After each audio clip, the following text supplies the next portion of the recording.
Meus queridos irmãos espíritas, simpatizantes da doutrina espírita, companheiros cristãos, muita paz a todos nós. Cumprimentar os internautas que nos acompanham pela Rede Amigo Espírita, este veículo de comunicação evangelizando e levando paz aos corações. Que o Mestre de amor e bondade nos possa inspirar como nos tem inspirado, para que nós continuemos prosseguindo todos na marcha para o progresso. E somos felizes por estarmos aqui.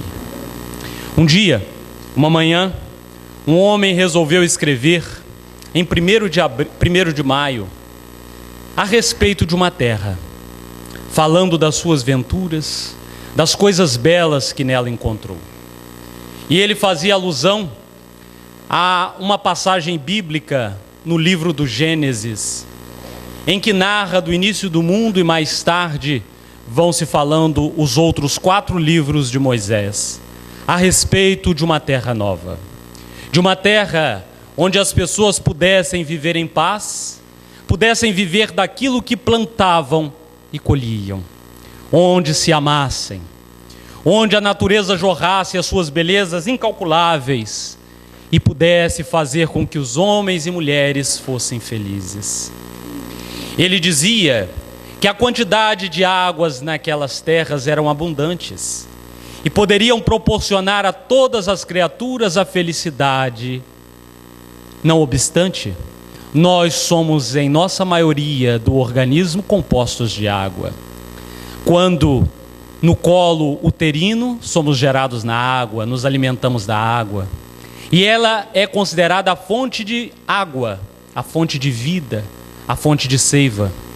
E é o Espírito Emmanuel que nos diz que quando do início da terra as águas foram tomadas pelo protoplasma, para que a vida pudesse surgir, a vida aquática dando início a toda a existência na terra. E Moisés fala de forma poética: o Espírito de Deus passeava sobre as águas, para gerar o primeiro organismo unicelular e avançarmos, chegando na complexidade que somos hoje. E aquele literato continua, falando ao seu superior desta terra santa, que deveria receber uma homenagem singular da religiosidade.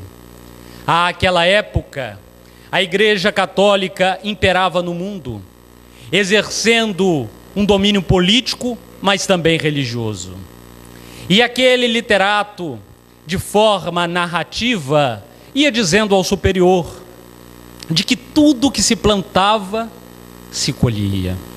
Era Pero Vaz de Caminha na manhã de 1º de maio de 1500, relatando a Dom Manuel, o rei de Portugal, que eles haviam aportado nessas terras brasileiras, que era um verdadeiro Éden tropical, um paraíso para que aqui pudessem vir as pessoas que desejassem ser felizes. Mal sabia Pero Vaz de Caminha que àquela altura, há 514 anos atrás, eles estariam pisando no coração do mundo e pátria do Evangelho, na terra que teria mais tarde o papel de levar e exportar o Evangelho de Jesus a todos os corações. Naquele momento, 2 dias depois, eles celebram a primeira missa, o primeiro ato religioso que se teve notícias nessas terras brasileiras. Naquele momento, ele relatava também de que homens e mulheres andavam seminus, e um censo mais tarde vai dizer que eram cerca de 720 mil índios pelas terras brasileiras. Aquela população que aqui vivia harmonicamente entre a natureza e o homem. Mas como nem tudo é perfeito, existiam muitas tribos antropófagas e que elas devoravam o próprio homem. O chamado homem civilizado, quando sai de Portugal e aporta no Brasil, vai encontrar essas tribos, e entre os mais famosos mártires existiu o sacrifício de Dom Pedro Fernandes Sardinha, que foi o primeiro bispo brasileiro, devorado pela tribo dos Caetés. Nem tudo poderia ser perfeito, Mas existia naquele momento um senso de esperança. Mas Portugal, vendo aquela terra que florescia, não era o caminho das Índias, mas era o caminho das riquezas, porque aqui encontraram uma madeira de lei preciosa, a qual conhecemos como pau-brasil. Aqui encontraram jazidas de minério valorosos, riquezas de toda sorte. A fauna e a flora possuidoras de uma beleza incalculável. E começou-se a colonização de exploração no país. Vieram aqueles que eram derrogados da pátria lusitana, que tão bem Luís de Camões relatou nos seus poemas, para que pudessem instalar aqui as capitanias hereditárias, que eram 15, e que não foram devidamente articuladas, porque poderiam gerar o progresso.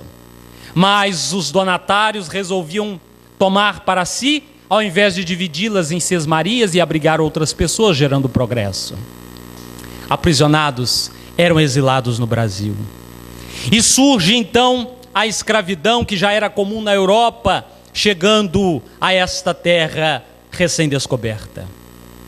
Os negros advindos da África, com as suas culturas do Nagô, do Jeje, do Yorubá, do Queto, aportavam no Brasil e eram, de certa forma, impostos a professar a fé católica. E porque tudo que é imposto não dá certo, basta voltarmos os olhos para os nossos lares. No passado era muito comum as pessoas imporem aos filhos, hoje são os filhos que nos impõem. Os pais corrigiam os filhos com um olhar apenas, mas não era por respeito, era por medo. Porque se não respeitasse o olhar, vinha a vara de marmelo e resolvia o problema. Então, como ninguém queria apanhar, bastava o olhar e o filho se calava. Os filhos não poderiam entrar em conversa de adulto, porque a eles não pertenciam. Hoje são eles quem nos ensinam o que devemos falar e como devemos fazer. O mundo sofreu uma inversão. E naquele período, meu pai sempre me dizia o seguinte: o cavalo que é criado preso, guardando as devidas proporções, quando se solta, ninguém segura.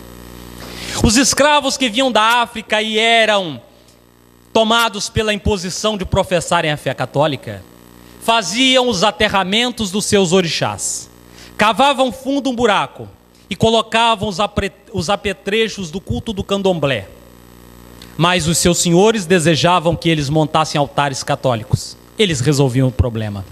Colocavam uma pedra para selar os seus altares, os seus aterros candomblecistas. E sobre a pedra colocavam a imagem do santo católico do senhor de escravos.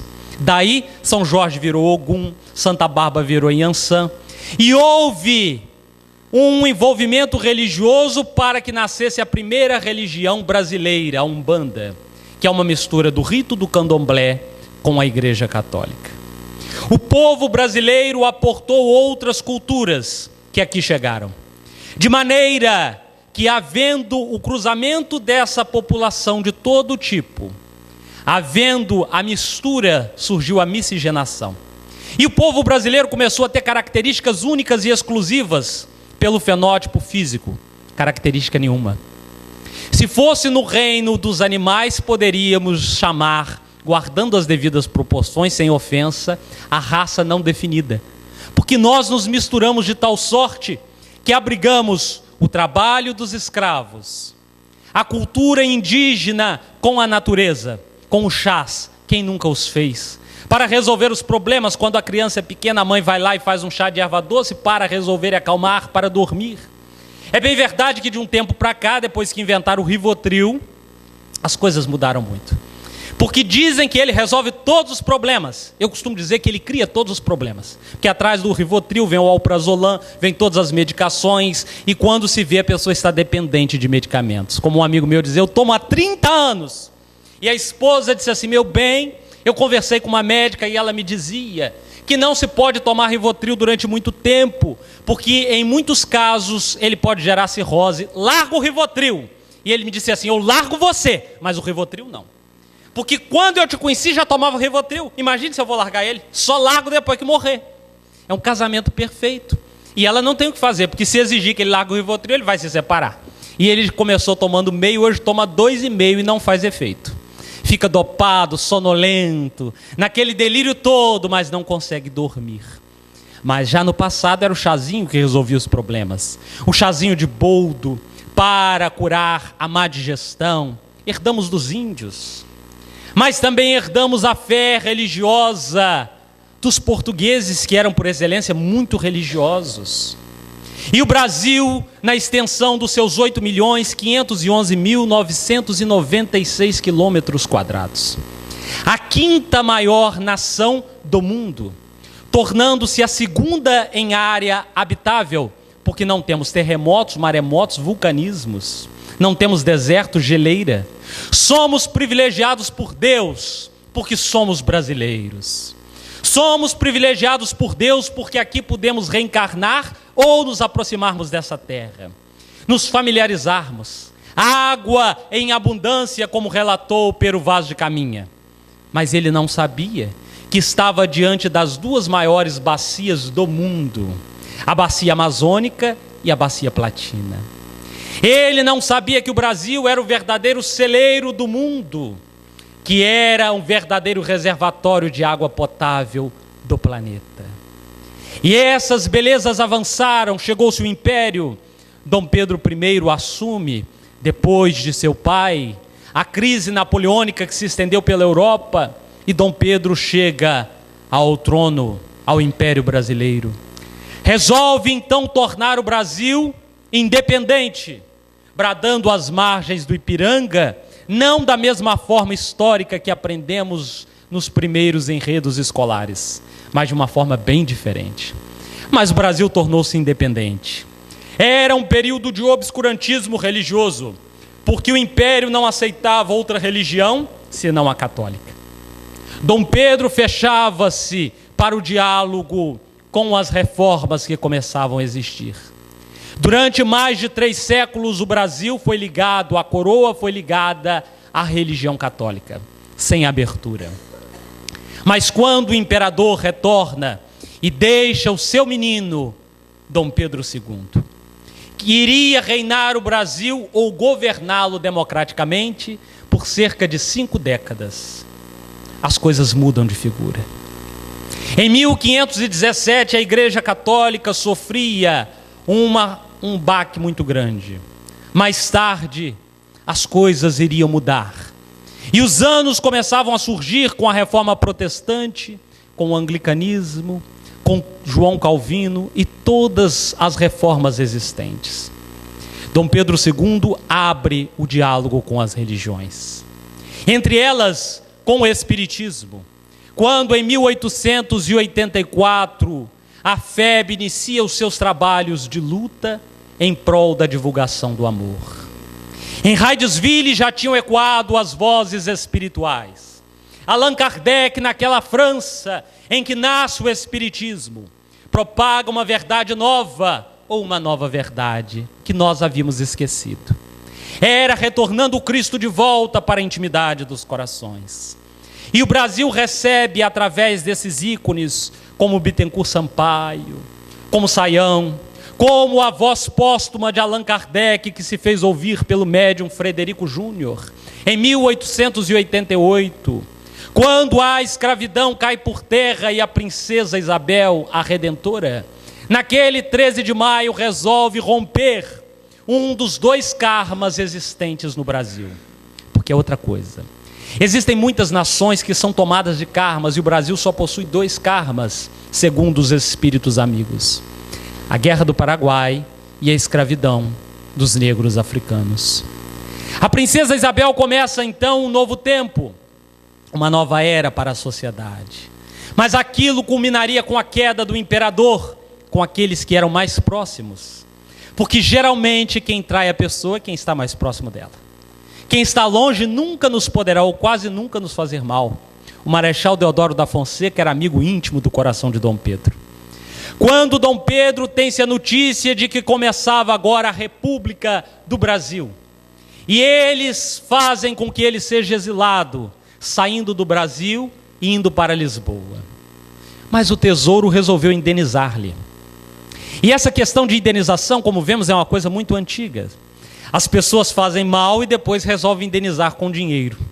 E virou moda, Porque algumas pessoas correm aos fóruns, recorrem ao litígio judicial para ganhar dinheiro em indenização. E alguns amigos me dizem assim: esse ano eu consegui ganhar 6 causas. Mas eles não são advogados, são clientes dos advogados. Mas o sujeito vai, faz uma armação, a companhia elétrica corta a luz. Ele vai lá e entra com uma ação. Ele chega na loja, o vendedor demora 10 minutos para atendê-lo, ele entra com uma ação. Foi discriminado, preconceito, sofreu dano moral. E a partir do momento que criou-se a ideia de que se poderia juntar 1, 2, 3 testemunhas e dizer que houve dano moral, ficou muito simples, muito fácil. Hoje em dia mudou-se, não é dano moral, assédio moral. Os funcionários, qualquer coisa, já dizem para o patrão: olha que eu te processo por assédio moral. Vivemos um período de indenizações e não era diferente. A coroa resolveu agora, a República, indenizar Dom Pedro com uma soma de dinheiro. O imperador recusou e resolveu levar apenas consigo um travesseiro com terras brasileiras, para que pudesse não se esquecer daquela pátria. Foi justamente com Dom Pedro que houve a abertura religiosa, houve a abertura cultural, como nós ouvimos agora nossos irmãos cantarolando, de forma tão bela. E especificamente eu me encanto quando ouço Roberto Carlos, esse capixaba que encantou o Brasil e o mundo e continua encantando, no ápice dos seus mais de 70 anos. E aí, a partir desse instante, Dom Pedro, que era um artista por excelência, incentivava a abertura das artes, os portos brasileiros, e tudo ia muito bem, até que o governo provisório resolve colocar no seu Código Penal, proibindo o culto à doutrina espírita, porque queria retomar a religião do passado, desde 1500, a Igreja Católica. O Marechal Deodoro sanciona para que o espiritismo fosse perseguido pelo novo Código Penal brasileiro. E alguns espíritas de renome, dentre eles o Dr. Adolfo Bezerra de Menezes Cavalcante, levantam-se para escrever uma carta aberta ao excelentíssimo ministro da Justiça do governo provisório, pedindo que a doutrina espírita tivesse a liberdade de levar aos corações humanos a mensagem de Jesus, pedindo que fosse feita justiça no sentido amplo da palavra, e que existisse isonomia entre as religiões. Foi também no período de Dom Pedro que as igrejas protestantes, advindas do Pará com a Assembleia de Deus, as pentecostais especificamente, chegam ao Brasil, e o imperador abria os seus espaços, mas ele sai do poder. E quando encontra-se Múcio Teixeira, o cônsul-geral do Brasil em Caracas, adentrando no Palácio da República agora, ele depara-se com um político sul-americano, Dr. Rojas Pou, que diz a ele: Senhor cônsul, oremos pela sua terra, para que ela, que foi governada durante 5 décadas por um democrata, não venha agora a ser erigida por um ditador. Acabou, emocionado, acabou a última república da América do Sul, o Império do Brasil. O Brasil tornou-se o último país a extinguir o Império na América do Sul. Esse país que divisa com mais todos os países da América do Sul, exceto o Chile e o Equador. De climas variados, população variada, mas é um país de muita paz. Nós estamos vivendo hoje o melhor momento de nossas vidas. Falamos do Brasil porque é nele que estamos. E muitos de nós espíritas ainda questionamos essa obra de Humberto de Campos, Brasil, Coração do Mundo e Pátria do Evangelho. Que em 1938, nós estamos em 2014, o cronista do além resolve falar da importância do Brasil para o mundo. E talvez somente hoje nós estejamos percebendo como essa mensagem, se podemos assim chamar, foi uma mensagem futurista. Além do seu tempo, quando o espírito Humberto de Campos pousa sobre o psiquismo do médium Francisco Cândido Xavier, para falar do passado do Brasil, do seu presente, mas principalmente do seu futuro, desta terra a se trilhar. Temos dificuldades e problemas como todas as nações, como também os temos em nossos lares. em nossas vidas, mas somos herdeiros da felicidade. Somos felizes por excelência, porque somos espíritas, porque somos cristãos. Quantas e quantas vezes as pessoas imaginam-se altamente infelizes, e o saudosismo é uma coisa tremenda. Dizemos assim: na minha época eu era feliz e não sabia. Ah, eu era tão feliz. Ah, se eu voltasse no tempo. Mas ninguém quer voltar no tempo e perder tudo que conquistou. A experiência adquirida, as vivências que nós passamos. Eu tive tantos problemas e foram eles que nos fizeram chegar onde nós chegamos. Foram as dificuldades que nós passamos em qualquer nível que nos tornaram mais fortes e capazes de superar as adversidades do caminho. Porque quem vive a vida na maior tranquilidade do mundo não sabe do que é capaz. Meu pai já dizia que nós crescemos da dificuldade. Ninguém poderá dizer eu venci se não enfrentar as dificuldades. Existem momentos que nós olhamos para trás e dizemos: essa é a reta final. Dessa eu não consigo sair. Deitamos a cabeça ao travesseiro e logo pela madrugada nos vem uma intuição. Num passe de mágicas. E começamos a descobrir o caminho para trilhar e resolver os problemas. Parece mágico e é mágico. Porque Deus não dá cruzes pesadas a ombros frágeis. As dificuldades que temos são porque precisamos crescer, nos tornarmos soberanos de nós mesmos. Ninguém poderá resolver por nós os problemas que são nossos, não são dos outros. Tivemos a cultura de colocar a culpa de tudo que acontece nos outros. Alguma coisa não dá certo no trabalho e nós dizemos ao chefe: olha, eu não queria te falar isso. Eu fiz a minha parte, mas fulano não fez a dele. E aí você já viu, né, como a coisa acontece. Fulano não fez a dele. É uma engrenagem, filosofamos, criamos uma cultura de filosofia. É uma engrenagem. E se fulano não fez a dele, não poderia dar certo. Eu fiz o meu papel. E quando se reafirma muito, dizem os conhecedores da mente humana, é porque está mentindo.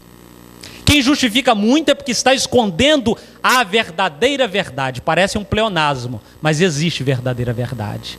Porque nós somos muito artistas o tempo todo, principalmente na vida. E tentamos colocar a culpa do que aconteceu em outras pessoas, sem nos responsabilizarmos. Isso não deu certo porque Deus não quis. Ah, Deus não quis, coitado de Deus. É responsável por todos os problemas da humanidade, mas pelas soluções ninguém coloca nas mãos de Deus. Acostumamos a viver com desculpas, desde que éramos muito pequenos. Quebramos alguma coisa em casa e a mãe diz: foi você? Já nem fala porque não tem coragem de falar. E dizemos que não. E os pais, na maioria das vezes, acabam fazendo que acreditam, porque a coisa mais interessante é pai fazendo que acredita, pai e mãe. A gente finge que acredita e os filhos fingem que nós acreditamos também. Porque no fundo eles sabem que nós não acreditamos. Nos tornamos adolescentes enganadores. Fazemos as coisas erradas e a pessoa diz: foi você? E envelhecemos nos tornando enganadores, colocando a culpa nos outros. Se eu tivesse uma nova oportunidade, eu faria tudo diferente. Queremos sempre uma nova oportunidade para não cometer os erros hoje que cometemos ontem. Mas por que os cometemos então? Temos a nova oportunidade, não nos damos conta. O esposo chega em casa irritado, altera a voz. No outro dia, ele chega para a esposa com aquela carinha de cachorrinho que fez pipi no tapete e diz assim: amor, me desculpe, eu ontem estava nervoso. São as dívidas, os problemas do trabalho. Você sabe, né, meu bem?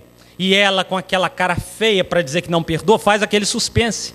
Como um amigo meu dizia, porque as chantagens em relacionamento são muito comuns. Um amigo meu dizia que a esposa ficou brava com ele. E alterou a voz, ele disse assim: então tá bom, não tem problema. Foi no guarda-roupa, pegou 3 camisas, uma calça e colocou dentro da bolsa, uma bolsa deste tamanho, disse assim: estou indo embora. E colocou a bolsa do lado e começou a orar a Deus dizendo assim: tomara que ela não deixe, tomara que ela não deixe. E ela disse assim: você vai fazer isso? Vou embora, de qualquer maneira. E por dentro dizia assim: ela não deixa. E a bolsa ficou lá. Ele dizia: estou indo embora, hein? Eu já vou e não volto mais. Com 3 camisas e uma calça. Vou embora e não volto mais. Vou deixar você e as crianças por aí. E ela disse assim: você vai mesmo? Ele disse: vou. Vou porque eu tenho que ir embora e tenho que ir. E só faltava ir. Mas não ia de jeito nenhum, parecia que estava com os pés colados no chão.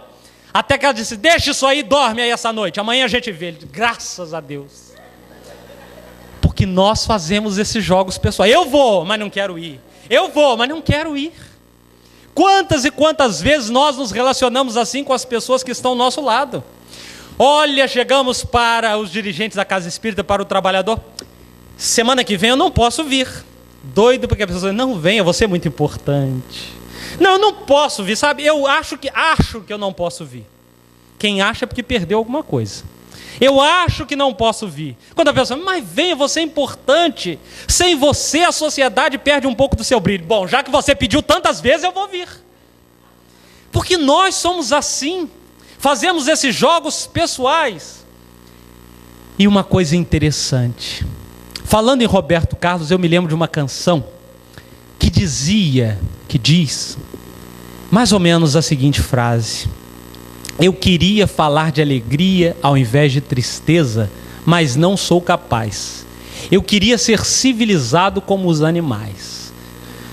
E falando em civilização, eu estou me lembrando aqui da Shaina, da Mar Lima do Virgílio. É uma lady mais educada do que todos os cachorros que eu já vi na minha vida. E olha que eu sou encantado por animais. A cachorrinha não dá um latido, é uma lady, uma princesa. Mas quantas vezes nós somos diferentes dos animais, e fazendo um paralelo com o próprio cachorro. O cachorro é feliz por excelência, sabe a hora de se exercitar, mas também sabe a hora de descansar. Nós não medimos o tempo e acabamos trabalhando em excesso ou descansando demais. Ou somos preguiçosos e dizemos que estamos sempre cansados, ou vivemos a vida para trabalhar, e depois de algum tempo, vivemos a vida para adoecer. O cachorro aproveita os dias de sombra de uma forma generosa, deita debaixo de uma árvore e descansa tranquilamente. Nos dias de sol, ele corre, se exercita, gosta de brincar. É fiel, é companheiro. Nunca deixa os seus donos. Nós somos terríveis para abandonar as pessoas. Depois de algum tempo, percebemos que já deixamos aquele amigo, aquela amiga. Perdemos o contato. E às vezes ele mora do outro lado da rua, ou ela mora do outro lado da rua. E nós vivemos uma vida tão corrida que não temos tempo para dar-lhe a atenção que dávamos no passado. O cão é respeitoso. Quando o seu dono está preocupado ou doente, ele consegue deitar do lado do dono e ficar quieto por muito e muito tempo, respeitando o seu limite, o limite do dono. Nós não sabemos respeitar o limite dos outros. Se alguém está quieto, nós futucamos a onça com a vara curta. Fala alguma coisa, principalmente nas brigas de casais. O esposo prefere ficar quieto para não dizer coisa demais, ou a esposa prefere ficar quieta. O outro futuca. Não, fala aí, você tem que falar. E aí é que acontece a briga, porque nós não respeitamos o limite dos outros. Regra muito simples que não se aprende na escola. Nosso direito termina onde começa o do outro. Quantas e quantas vezes nós queremos muito mais do que temos, e o cão consegue ser feliz com o pouco que lhe dão. Um pouco de ração, água, um brinquedo de vez em quando, um carinho, um afago, para ele é suficiente para abanar a cauda e ficar feliz. Nós quase sempre não estamos felizes com o que temos, porque queremos mais, e uma busca constante por aquilo que nem sabemos o que queremos. Então, as criaturas humanas, nós precisamos aprender muito com os cães, com os animais. Aprender a valorizarmos o pouco para do pouco fazermos o muito. É uma mensagem de Jesus: bons servos, sobre o pouco foste fiel, sobre o muito te colocarei. Quantas vezes nós queremos ser as pessoas mais felizes do mundo, mas não valorizamos o pouco que temos em casa. Não sabemos falar a mesma língua do amor entre nós, porque temos vergonha de expressar o amor. Temos dificuldade de viver o amor na sua forma intensa e plena. Uma amiga minha me dizia: Jefferson, eu gostaria tanto de dizer eu te amo para as pessoas. Mas quando a gente diz eu te amo para as pessoas, se for homem já olha com segundas intenções. Se for mulher diz assim, não estou gostando. Porque nós estamos sempre com o pé atrás. Desculpe, foi erro, com os dois pés atrás. Se fosse um estava bom demais, porque pelo menos um estava na frente. Mas nós nos resguardamos do outro, porque temos medo do que o outro pode fazer conosco. vou lhes contar uma história. Dizem que coisa feia a gente só conta para os amigos. E como nós estamos entre amigos aqui, eu vou contar e ninguém vai espalhar. Coisa triste, porque as coisas boas a gente conta para todo mundo. Mas as coisas que não são muito boas a gente conta somente para os amigos. Eu nunca tinha entrado numa favela na cidade do Rio de Janeiro. E aí, todo mundo tem curiosidade. A gente vê na televisão, vê os filmes e tal. Eu queria entrar. Tivemos a oportunidade. Estávamos com um amigo nosso que eu nunca vi uma pessoa ser tão encantada por favela igual ele. Ele sai do interior para ir para a favela. Andar para baixo, para cima, linha vermelha, linha amarela, aquele trânsito descomunal, andar naqueles ônibus superlotados, perder o aparelho celular outro dia, deixa tudo para andar naquilo. É um prazer. Tirar o sapato, andar de chinelo de dedo, de camiseta, sentar na calçada, é a alegria para ele. Fica mais feliz do que pinto no lixo. Nós fomos à capital do estado com ele. Tivemos uma reunião. Era um local muito seguro. Saímos de lá e vai daqui para lá. Éramos 3. Eu ia no banco traseiro, ele ia no carona e um amigo nosso dirigindo. Ele disse assim: bom, agora vocês vão me deixar lá na favela. Para quem vê televisão é o Complexo da Maré, que está pegando fogo. Não é o inferno não, mas está pegando fogo lá. E eram uns 10, 15 dias antes de acontecer essa invasão que está acontecendo atualmente. E ele disse assim: vocês vão me deixar lá na favela. Esse amigo nosso disse assim: não, pede o seu sobrinho para vir te buscar aqui na entrada da linha vermelha, porque nós não vamos entrar lá não. Ele disse assim: não, lá está tão calmo, está tranquilo. Era 3:30 da tarde.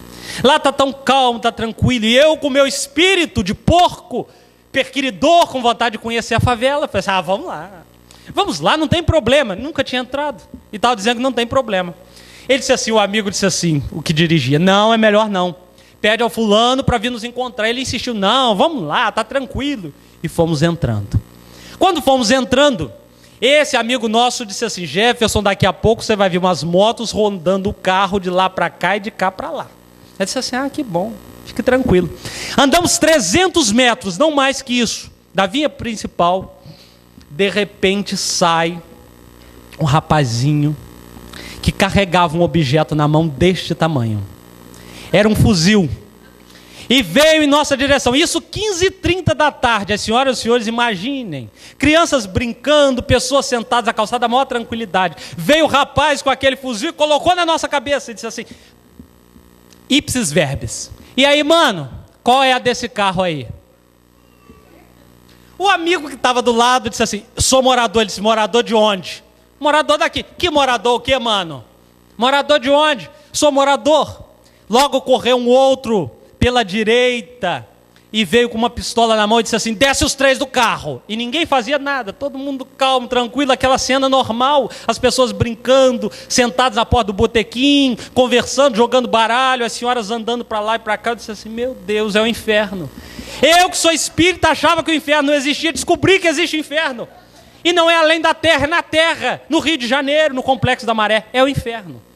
Mas eu fiquei muito tranquilo, porque eu pensei o seguinte: se eu morrer, eu tenho certeza que não vai ser nada demais. Vou dar uma passada lá pelo umbral, conhecer os companheiros. Eu sou espírita, eu não posso ter medo de morrer. Deixa morrer em paz. Quem sabe dirão que morremos de forma heróica. O brado retumbante dos brasileiros sofredores que morreram na favela. Vai ser manchete, já pensou? Vai sair no jornal: morreram 3. E o rapaz começou: desce daí. Ele disse: não desço, desce, não desço. E o motorista, que tinha a pele extremamente alva, já não tinha mais onde ficar branco. E o sobrenome do coitado é Branco, para não dizer o contrário.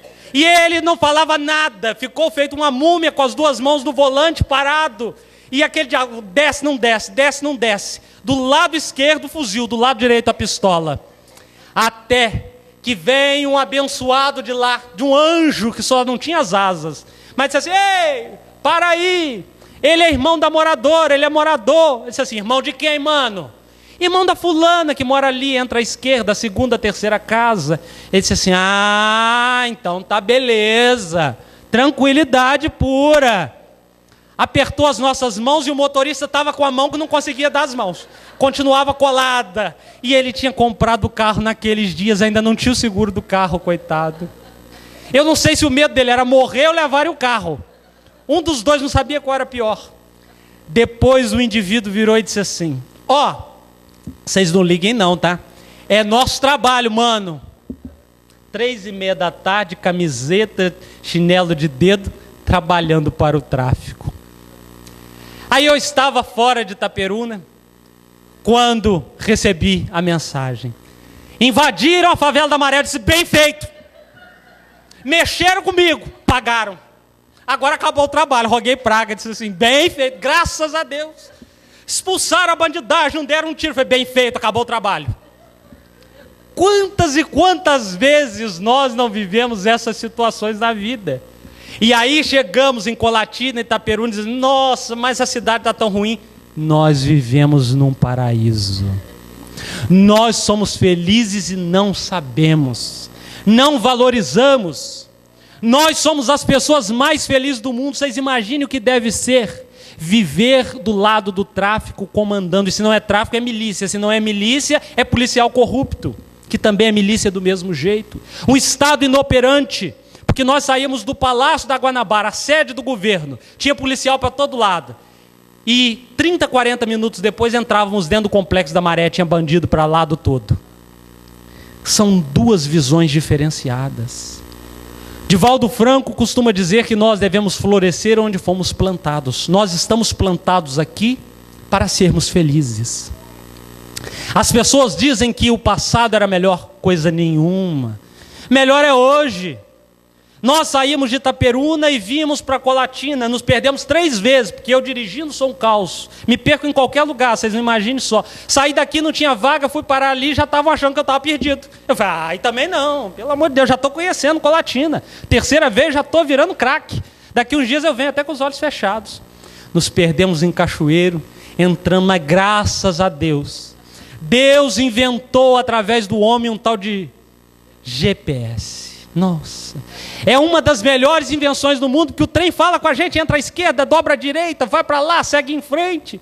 E passamos, eu falava com o Carlos e falava ontem com o Virgílio, passamos por uma paisagem linda, vargem alta, e viemos caminhando, conhecemos lugarejos que nunca tinha visto antes.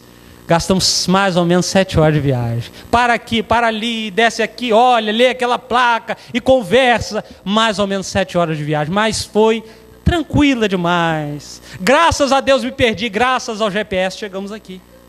Hoje nós estamos tendo contato com os nossos irmãos de outros países, de várias partes desse país continental, através da internet, através dos instrumentos que nos servem para facilitar a vida. Os pessimistas dizem assim, internet? Eu não ponho esse trem lá em casa não, isso é coisa do diabo. Porque as pessoas matam através disso. As pessoas roubam, as pessoas fazem isso, fazem aquilo, como fazem de qualquer forma, com qualquer jeito, quando querem fazer. Mas hoje, o Carlos transmitindo todos os domingos, e quase sempre que temos oportunidade, nós estamos lá, assistindo às palestras aqui do Sociedade.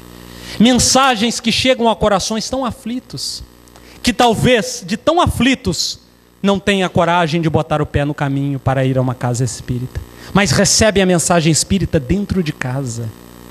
Por isso nós estamos vivendo hoje o melhor momento para o nosso progresso. Divaldo Franco faz uma brincadeira, quem diz que o passado era bom está enganado.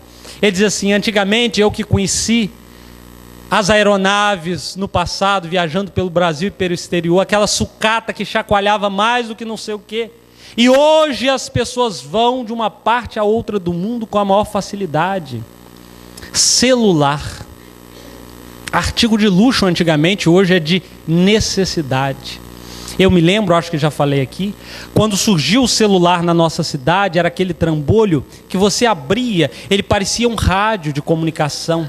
Quando você fechava e colocava do lado, era um revólver 38, chegava a pesar, aquele trem desse tamanho, abria, pesava, alô! E era chique. Demais. Só tinha uma vantagem, aquele trem pegava até debaixo da terra. Eu acho que se botasse com um defunto, enterrasse ele, pegava, porque dava ar em qualquer lugar. Era um luxo, abria aquilo. E a pessoa, quando abria, chegava a puxar do lado para fazer aquele barulhinho. Puxava a antena e falava que era uma beleza. Era artigo de luxo. Hoje é necessidade. Quando inventaram o aparelho telefônico, o primeiro que foi Graham Bell que inventou, e foi Dom Pedro II quem trouxe para o Brasil, era uma coisa desnecessária. Para que aquilo? Hoje em dia encurtou as distâncias e nós podemos falar com familiares, com amigos, com pessoas de toda forma.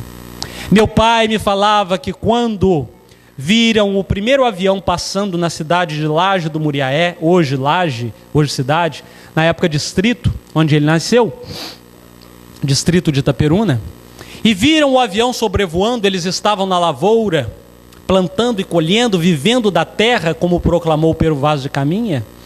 E aqueles que eram muito religiosos disseram: vê, é o castigo para os crentes. A cruz está voando no céu, porque naquela época era muito difícil ainda as igrejas protestantes. Existiam muitos centros de Umbanda e muitas igrejas católicas. Começavam a surgir as igrejas protestantes no interior.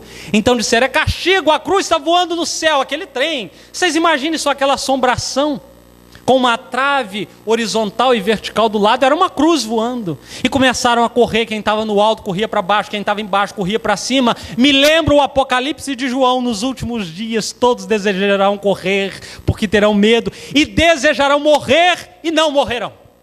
Porque tem muita gente desejando morrer e não morre de jeito nenhum. Porque aqueles que mais desejam são os que mais têm medo de morrer.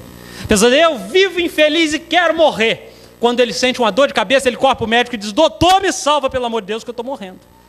Porque quem fala muito é porque não quer que aconteça o que fala. Então nós hoje vivemos uma modernidade impressionante. A pessoa diz assim: eu não tenho tempo de ler um livro espírita. Ele vai na internet, baixa o livro, e ao mesmo tempo que ele está falando, conversando, ele está lendo, estudando, participando do culto do Evangelho no Lar, através de salas de um canal de comunicação como a Rede Amigo Espírita. Ele vê palestras online, ele descobre-se. Nós vivemos o melhor momento, só depende de cada um de nós. Nós vivemos o momento de sermos felizes. Mas se eu me mudar para outro local, eu poderei ser mais feliz.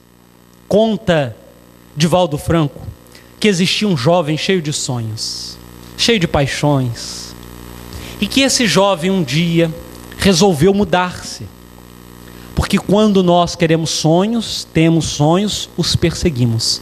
Ele achou que o seu sonho deveria estar mais distante e foi para longe.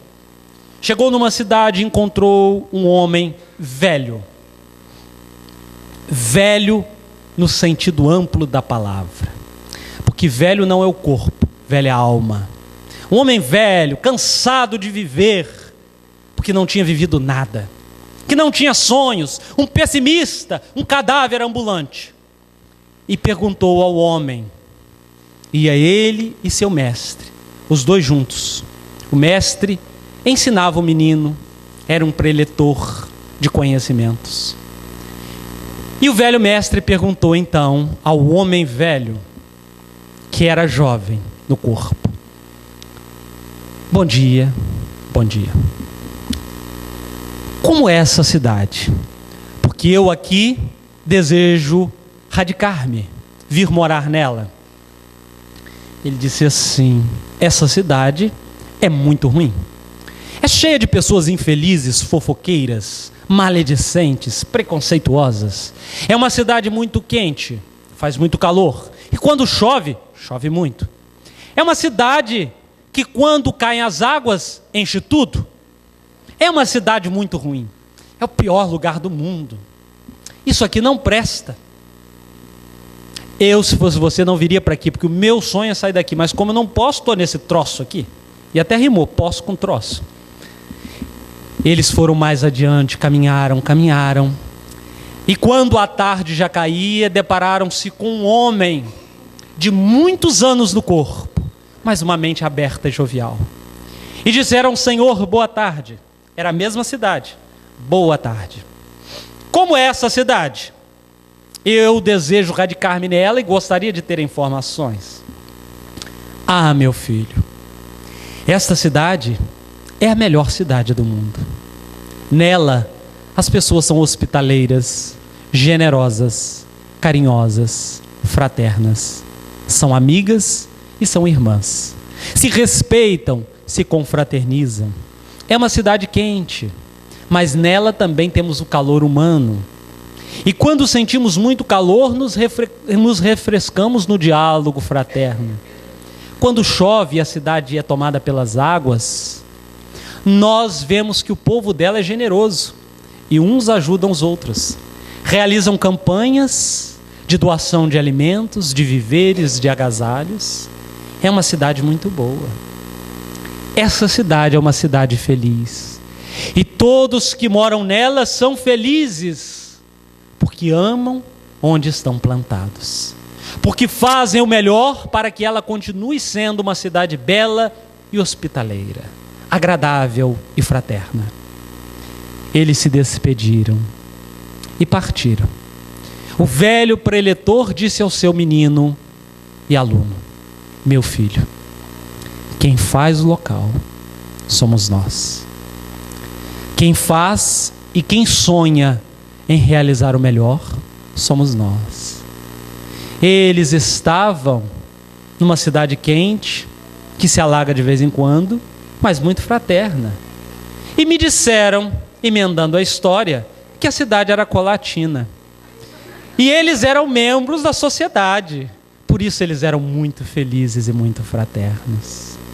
Os melhores dias são o de hoje.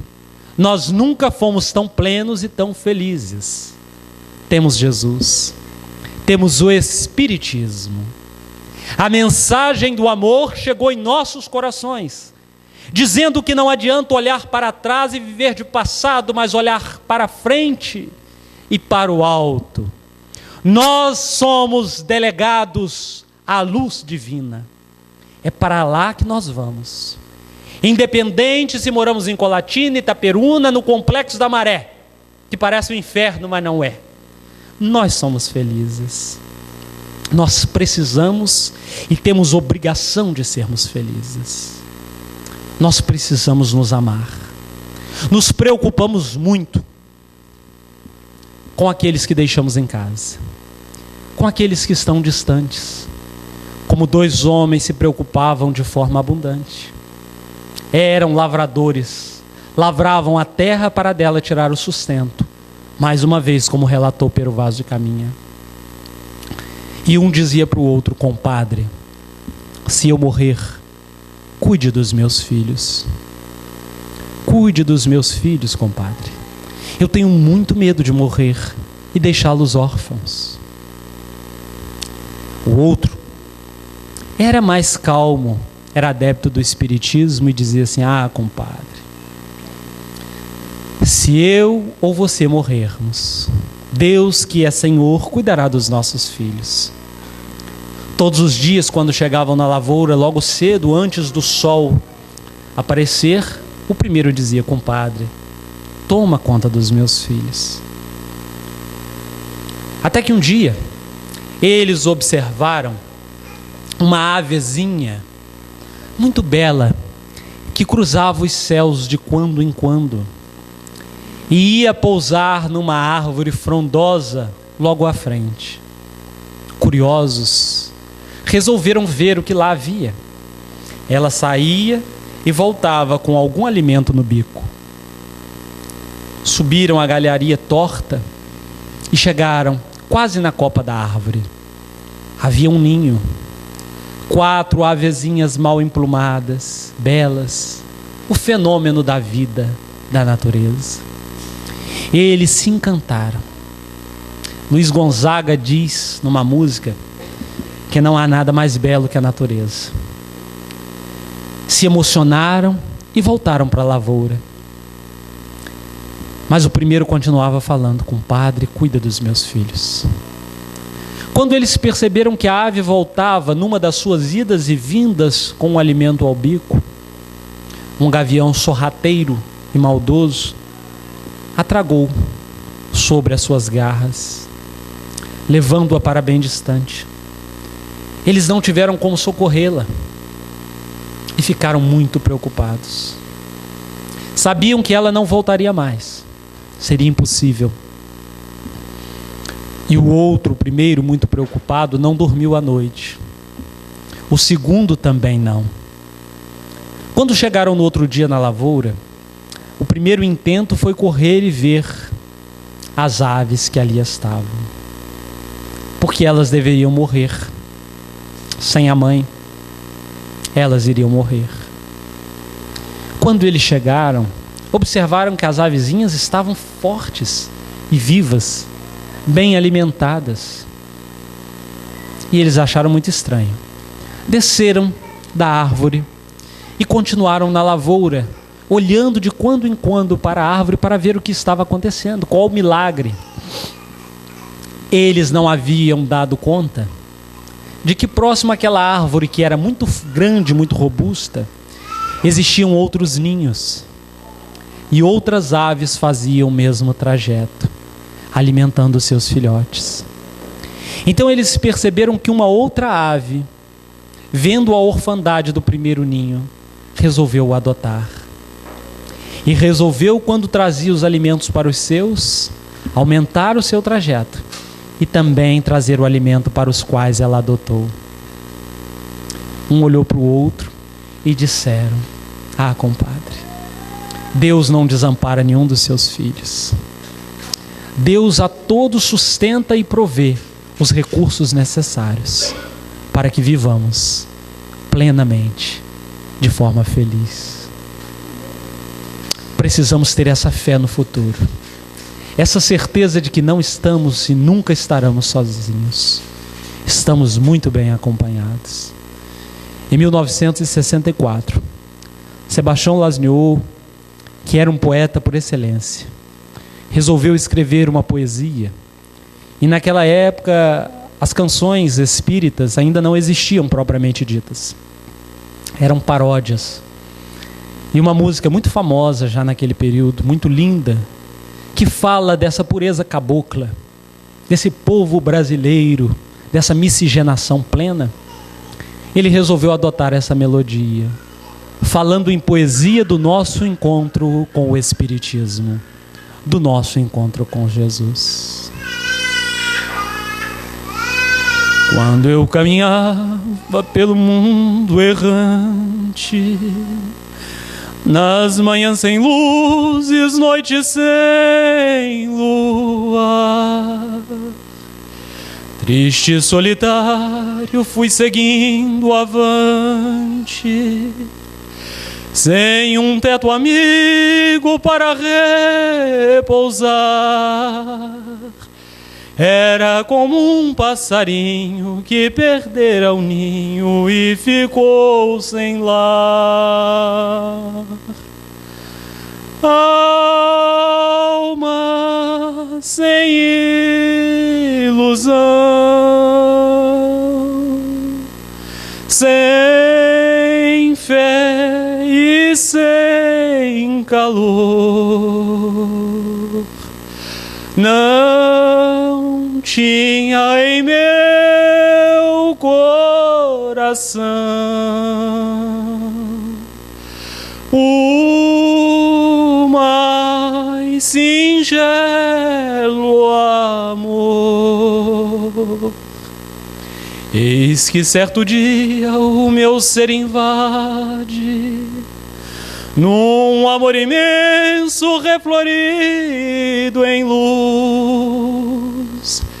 Era o Espiritismo, chama-se verdade, e foi prometido pelo bom Jesus. Era uma felicidade que a humanidade para o bem conduz. Hoje os olhos meus choram de gratidão e dou mil graças a Deus por minha redenção. Senhor Deus de tanta beleza, diante do santo altar da natureza, nós te agradecemos, Senhor, porque estamos aqui, porque podemos sorrir quando tanta gente fala em chorar. Nós te agradecemos pelo teu amor que paira no ar, pela sociedade. Esse templo de luz e de esperança, do mais idoso à mais pequena criança. Muito obrigado, Senhor, porque os nossos corações em festa vêm te agradecer, porque podemos louvar e a dor fenecer. Muito obrigado, Jesus, porque estás conosco, porque estás comigo, porque és de todos nós o Mestre, o Senhor, o irmão e o amigo, a estender a sua mão nas horas difíceis da dor, a falar de esperança, falar de bonança, falar de luz, falar de amor. Por esta doutrina santa, a doutrina do Consolador, nós te agradecemos, bendito Mestre e companheiro, pelo teu amor simples e verdadeiro que sentimos neste momento dentro de nós, em que pausamos para ouvir a tua voz. Nós te dizemos: obrigado, Senhor, por tantas luzes que recebemos, e por aquilo que muitas vezes a memória falha. Nós te agradecemos o verbo de arrime que agasalha. Muito obrigado, Senhor, por este encontro fraternal, nesta manhã de domingo celestial.